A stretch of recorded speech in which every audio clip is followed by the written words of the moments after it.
로마서 3장 21절서부터 31절입니다. 이제는 율법 외에 하나님의 한 의가 나타났으니 율법과 선지자들에게 증거를 받은 것이라. 곧 예수 그리스도를 믿음으로 말미암아 모든 믿는 자에게 미치는 하나님의 의니 차별이 없느니라. 모든 사람이 죄를 범하였음에 하나님의 영광에 이르지 못하더니 그리스도 예수 안에 있는 속량으로 말미암아 하나님의 은혜로 값없이 의롭다 하심을 얻은 자 되었느니라.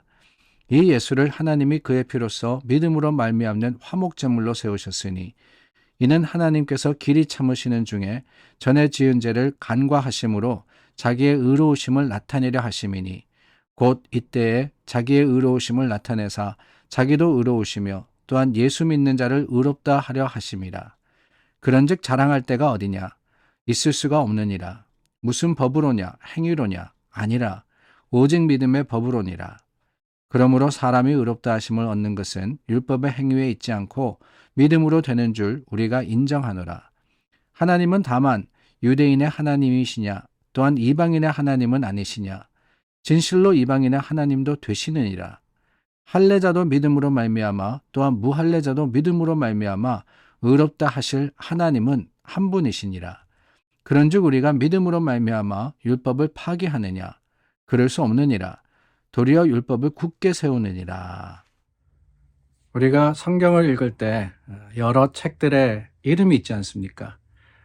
창세기, 신명기 이런 이름들이 있는데 그 중에 특별히 신약 성경에 와서 편지들이 있습니다. 서신들이라 이렇게 이야기를 하는데 그 서신들에는 항상 마지막에 서가 붙어 있습니다.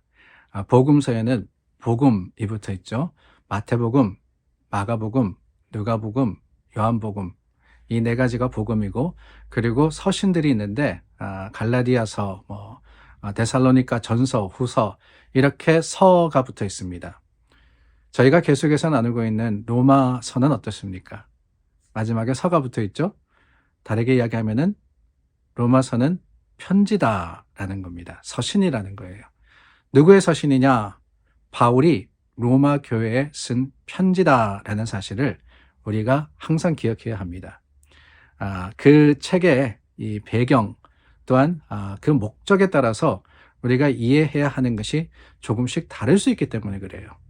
이 편지의 그 배경, 왜 이 편지를 썼느냐라는 것을 우리가 알면은 바울의 전한 이야기 또한 그의 당부와 명령, 권고를 우리가 조금 더 잘 마음속에 담을 수 있지 않을까 그런 생각이 듭니다. 로마 교회에 쓴 편지라고 말씀을 드렸는데요. 다른 게 아닙니다. 로마 교회 내에 여러 가지 문제들이 있었다는 거예요. 그 중에 특별히 가장 문제가 된 게 뭐냐? 다름이 아닙니다. 복음이라는 것에 대한 이해, 그 복음에 대한 잘못된 생각과 판단들이 교회 내에서 갈등을 야기하고 있었습니다. 로마 교회 내의 고민들과 또한 여러 가지 문제들을 바울이 전해 듣고는 그 복음의 참된 의미를 가르쳐 줌으로써 바른 신앙생활을 하도록 권면한 것이 바로 저희가 읽고 있는 말씀입니다. 사실 로마 교회의 현실은 녹록지 않았습니다. 본문과 같이 유대인과 이방인으로 교인들이 나누어져 있었습니다. 로마라는 이방 나라에, 이방 도시에 세워진 교회다 보니까 아무래도 거기에 이방인들이 많았겠죠. 그러나 여러분, 이 복음이라는 것이 그 유대인들을 통해서 하나님께서 먼저 역사하셨기 때문에 또한 예수님을 믿는 유대인들도 거기에 많았습니다. 근데 문제는 뭐냐? 그들의 행위 그리고 또 율법이라는 것을 따라서 갈등이 벌어지곤 했다는 거예요. 유대인들은 뭐라 그럽니까? 가장 주장하는 것이 할례죠. 할례. 구원받은 증거로서 우리가 할례를 받아야 된다. 뿐만 아니라 율법대로 행해야 된다라는 것을 강조했습니다. 예수님을 믿었지만 교회 생활을 했지만 여전히 그랬다는 거예요. 근데 그건 그 반면에 이방인들은 어떻게 합니까? 할례는 필요 없다. 우리는 이방인인데 왜 율법을 따라야 되느냐? 그렇게 주장을 했습니다. 그러다 보니까 이로 인해서 분쟁이 생기고 갈등이 계속해서 지속되는 거예요. 여러 다른 환경, 여러 다른 배경에서 온 사람들이 모이다 보니까 이런 일들이 벌어지지 않을 수가 없었습니다. 그래서 바울이 유대인들에게 설명해 주는 것은 다름이 아닙니다. 이 로마서 전체를 통해서 바울이 가르쳐 주는 것은 다름이 아니라 복음의 참 의미입니다. 진정한 복음이 뭐냐? 그 가운데 먼저 오늘 말씀 속에 이야기한 것은 율법이 뭐냐라는 것이죠. 율법은 다름이 아니라 우리가 죄인이라는 것을 깨닫게 해주는 그 판단의 기준이다라고 말씀하고 있습니다. 율법을 행함으로써 구원을 얻는 게 아니라는 거예요. 여러분, 우리는 당연히 잘 알고 있는 사실이죠.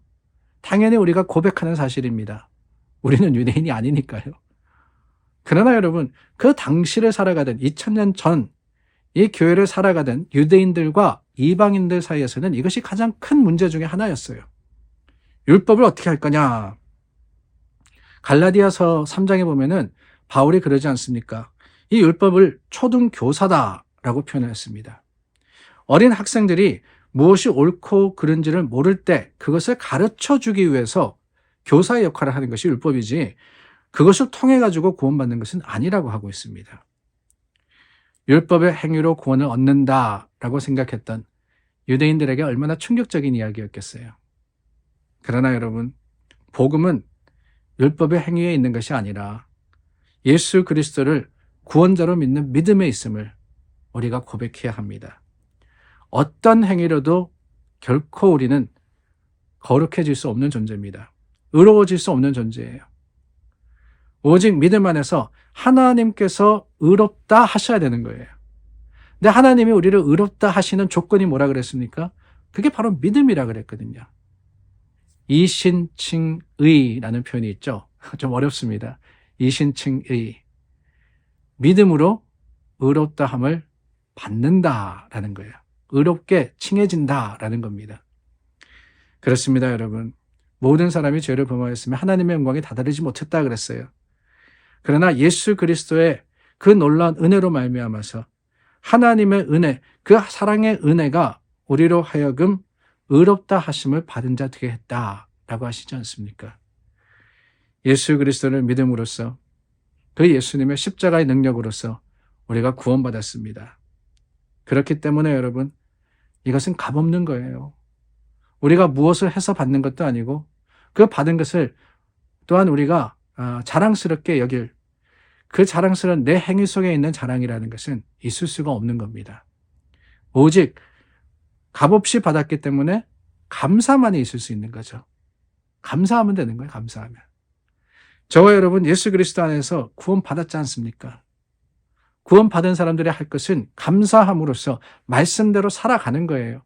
구원받았기 때문에 그 말씀이 기쁨이 되고 우리가 억지로 하는 것이 아니라 자원하여서 그 말씀대로 살아갈 수 있는 능력이 바로 구원에 있다는 것을 기억하는 저와 여러분 될 수 있기를 바랍니다. 바울이 그랬습니다. 로마 교인들에게 선포했어요.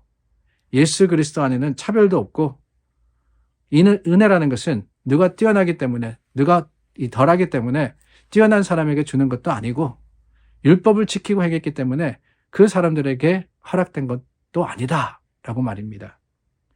오롯이 자랑할 게 없다.